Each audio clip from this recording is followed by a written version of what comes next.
بسم اللہ الرحمن الرحیم۔ آج کا واقعہ ہم بیان کریں گے فرعون اور اس کی قوم کا دریا کے اندر غرق ہونا۔ تواریخ کے مطابق حسب الحکم خداوندی دوسرے دن قوم بنی اسرائیل نے فرعون کے پاس جا کر جو ضروری لوازمات سونے اور چاندی، کپڑے اور زیور جو ان کو درکار تھا عاریتاً مانگا۔ فرعون نے خوش ہو کر ان کو حکم دیا کہ جو کچھ تم چاہتے ہو وہ خوشی سے ہمارے سرکاری خزانے سے بے تکلف لے لو۔ یہ سن کر قوم بنی اسرائیل نے فرعون کے حکم پانے سے شاہی خزانہ سے جا کر سونے اور چاندی، لال و جواہر کے زیورات اور جو کچھ اس کو مطلوب و مقصود تھا لے لیا، اور وزیر حامان نے اور دیگر قبطیوں کے گھر جا کر بھی کچھ ضرورت کے سامان لے لیے، اور قبطیوں نے بھی ان کو دینے میں کوئی تردد نہ کیا، کیونکہ ہر سال بنی اسرائیل ان سب سے زیورات عاریتاً مانگ کر نماز پڑھنے کے لیے عید کے دن میدان کی طرف نکل جاتے تھے۔ اس لیے آج بھی سونے اور چاندی کے اسباب دینے میں ان پر کچھ گمان کا فرار نہ کیا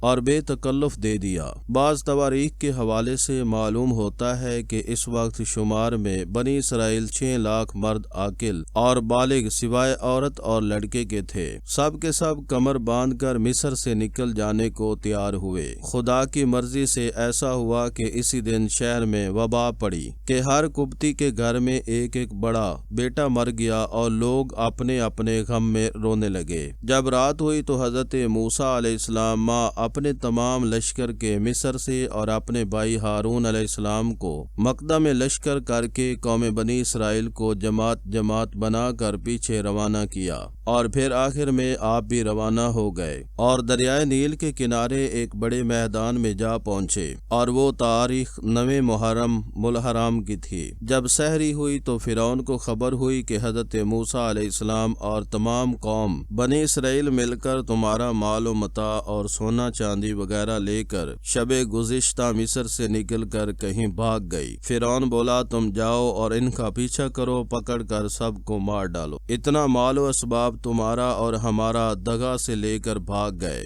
یہ خبر تمام شہر میں اور اپنے تمام سپہ سالاروں کو بھیجی، اور نکارہ کو اس رحلت کا مارا۔ چونکہ اس کی آواز بہت بلند تھی، اس لیے آواز سن کر تمام سپاہ و لشکر چاروں طرف سے شام کے وقت دوشنبہ کے دن فرعون کے دروازے پر حاضر ہو گئے۔ اس وقت 100 امیر سردار لشکر فوج کے تھے، اور ہر ایک سردار کے ہمراہ 100 مرد جنگی رہتے تھے، اور فرعون نے اپنے ہمراہ 7 لاکھ غلام سیاہ پوش لے کر اور خود بھی سیاہ لباس پہن کر گھوڑے پر سوار ہو کر وزیر حامان کو مقدم لشکر کر کے حضرت موسیٰ علیہ السلام کا پیچھا کیا، اور دریائے نیل کے کنارے بڑے میدان میں بنی اسرائیل کو دیکھا۔ چونکہ وہ لوگ 3 دن اسی میدان میں ٹھہرے رہے، اور بنی اسرائیل کی قوم نے جب فرعون کی قوم کا حشمت اور دبدبا دیکھا تو وہ خوف سے کہنے لگے کہ شاید اب ہم کو فرعون اور اس کی قوم پکڑ لے گی، اور اتنے بڑے لشکر سے ہم مقابلہ نہ کر سکیں گے، کیونکہ فرعون کی فوج بہت ہے۔ اس وقت حضرت موسیٰ علیہ السلام نے کہا، پس جب مقابل ہوئیں دونوں فوجیں کہنے لگے، موسیٰ کے لوگ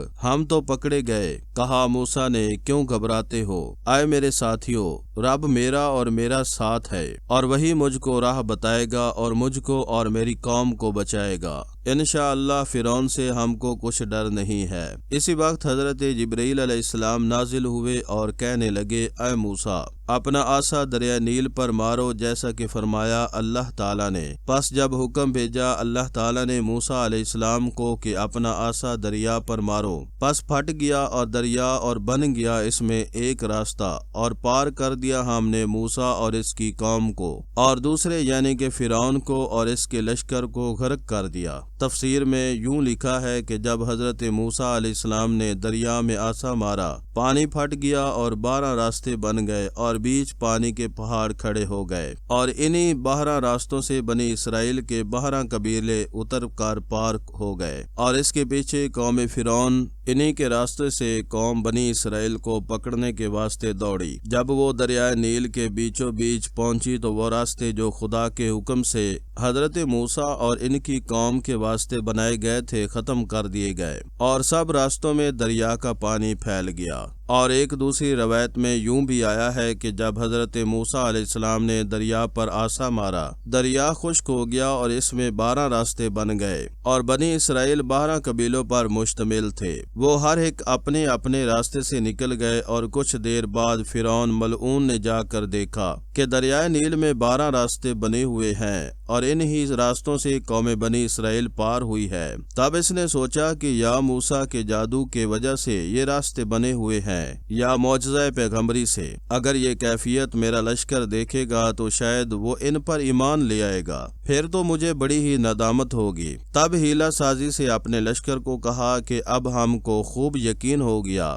کہ موسیٰ بڑا جادوگر ہے۔ دیکھو تو جادو سے دریا کا پانی تک خشک کر دیا، اور اپنی قوم کے واسطے 12 راستے بنا لیے، تاکہ لوگ دیکھ کر اس کے خدا پر ایمان لے آئیں اور اس کی نبوت کی قائل ہو جائیں۔ اور دل میں یوں بھی کہتا تھا کہ میری فوج کو دریا میں ان کے پیچھے جانے سے پانی ڈبو مارے گا، کیونکہ پانی تو دو طرفہ مثل پہاڑ کے معلق کھڑا ہے۔ یہیں دل میں پس و پیش کرتا تھا کہ دریا میں اپنا گھوڑا ڈالو یا نہیں۔ اتنے میں حضرت جبرائیل علیہ السلام نے ایک گھوڑے کو دریا میں ڈال دیا۔ یہ دیکھ کر فرعون نے بھی اپنا گھوڑا دریا میں ڈال دیا، اور پھر ہر چند اس نے چاہا کہ اپنے گھوڑے کی باگ تھامے، مگر رک نہ سکا، اور فرشتے سواروں نے آ کر لشکر کے گھوڑوں کو چابک مار کر بیچ دریا میں ڈال دیا۔ جب فرعون کا لشکر بیچ دریا کے آ چکا، اسی وقت حضرت موسیٰ علیہ السلام نے چاہا کہ دریا میں آسا مار کر ان کی راہ بند کر دے۔ ندا آئی، اے موسیٰ چھوڑ دے دریا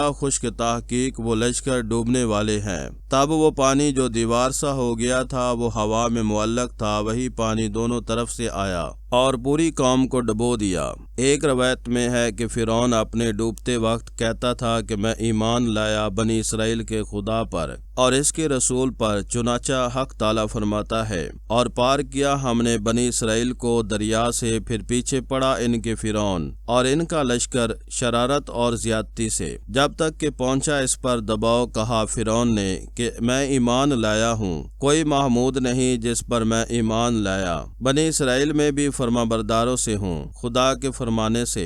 حضرت جبرائیل علیہ السلام نے اس کو کہا، کیا اب ایمان لاتا ہے؟ اور تحقیق تو نافرمانی کر چکا ہے، پہلے اس سے اور تھا تو مفسدوں سے۔ جبرائیل علیہ السلام نے کہا اس کو، اے فرعون تو ساری عمر اللہ کا مخالف رہا، اور اب عذاب دیکھ کر ایمان لایا، اور اب کامل یقین کرتا ہے۔ اب اس وقت کو یقین لانا کیا معتبر ہو سکتا ہے؟ تف ہے تجھ پر، اور ایک مشت خاک لے کر اس کے منہ میں ڈال دی۔ پس وہ بدبخت اپنے لشکر سمیت دریائے نیل میں ڈوب کر مرا۔ سو آج بچاویں گے تجھ کو تیرے بدن سے، تاکہ ہوئے پچھلوں کو نشانی، اور البتہ بہت لوگ ہماری قدرتوں پر دھیان کریں۔ وہ بے وقوف جیسا بے فائدہ ایمان لایا، ویسا ہی اللہ تعالیٰ نے اس کے مرنے کے بعد اس کا بدن دریا سے نکال کر ایک ٹیلے پر ڈال دیا کہ قوم بنی اسرائیل اس کو دیکھ کر شکر کرے اور پھر عبرت حاصل کرے۔ بدن بچنے سے اس کو کیا فائدہ؟ پس حضرت موسیٰ علیہ السلام نے اپنی قوم سے کہا کہ فرعون ملعون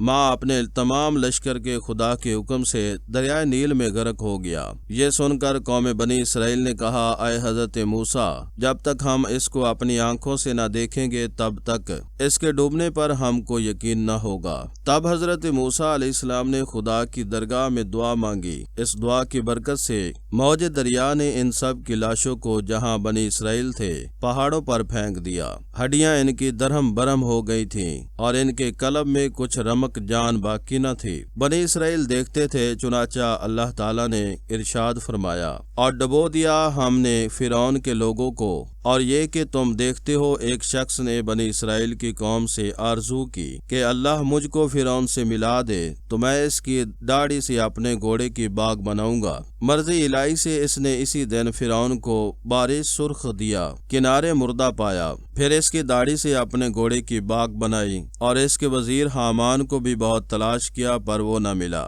تب وہی نازل ہوئی، اے موسیٰ اب تم مصر جاؤ اور حامان کو مصر ہی میں پاؤ گے، اس کو میں دوسرے عذاب میں گرفتار کروں گا۔ یہ حکم سن کر حضرت موسیٰ علیہ السلام اپنے بھائی ہارون اور اپنی قوم کو لے کر مصر میں آئے، اور فرعون کے گھروں میں جا کر رہے، اور فرعون کے گھروں میں مال و اسباب بہت کچھ ہاتھ لگا، جیسا کہ اللہ تعالیٰ نے فرمایا۔ پس نکالا ہم نے فرعون کو اور اس کی قوم کو باغوں سے اور چشموں سے اور خزانوں سے اور باعزت مکانوں سے اسی طرح کیا، اور واضح وارث کر دیا ہم نے قوم بنی اسرائیل کو۔ مفسرین لکھتے ہیں کہ فرعون کے گھر کو اللہ تعالیٰ نے مقام کریم فرمایا، اس واسطے کہ 70 مہمان خانے اس نے پرتکلف بنائے تھے، اور بنی اسرائیل کو اللہ تعالیٰ نے انہی مکانوں کا وارث کیا۔ اور حامان جو وزیر تھا وہ اندھا ہو کر ٹکرا، نان گدائی سے کھاتا پھرتا تھا۔ حضرت موسیٰ علیہ السلام نے اسے دیکھ کر جناب باری تعالیٰ میں مناجات کی